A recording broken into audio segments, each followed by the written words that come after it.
大家好，我是小易。现在已经是10月份了，9月到10月份之间是桂花开放的季节。每年的这个时候，大街上都会弥漫着一股桂花的香气，这个闻起来是非常的舒服呀。因此呢，每年这个阶段我非常喜欢上街。当然，在自己家住的附近也会闻到这种香气，不过并没有那么浓。那今天呢，咱们就来看一下这个桂花在显微镜下是个什么样子的。这是我从路边上捡到的一个树枝。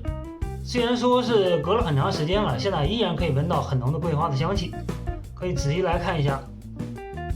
这边看不太清楚，实际上这个桂花是一个4瓣的小花，很小，黄色的，而且这个小花据说一碰就会掉。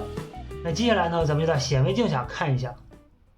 首先呢，我们先来看一下桂花的树叶，这个呢就是从刚才的树枝上面弄下来的树叶的碎片。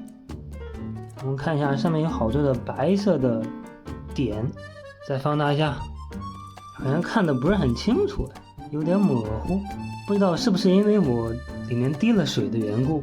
聚光镜开到最小也是看不太清楚，看不了咱们就去看花瓣吧。那这个呢就是桂花的花瓣。值得一提的是啊，看到这里没有，这个花瓣是被我压破了，因为这个花瓣太大，所以说就放不平，就拿了一个盖玻片，然后使劲往上一压，结果那盖玻片就破了，同时呢这个花瓣也就被压碎了。大家可以看到这个从这压碎的花瓣里面掉出来好多的这种物质，有点像细胞质一类的。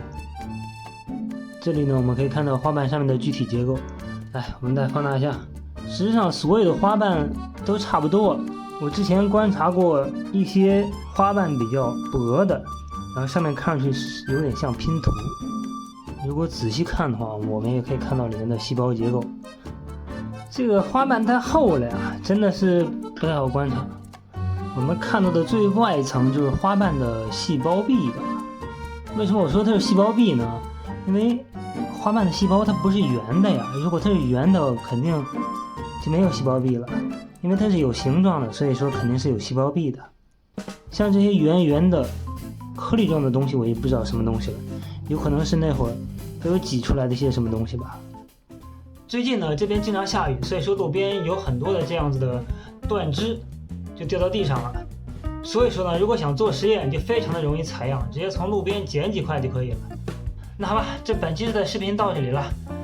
如往常一样，有什么建议的话，欢迎在下方留言。如果说后续有什么想观察的话，我们可以看一下能不能搞到资源。如果可以的话，咱们就来一起观察。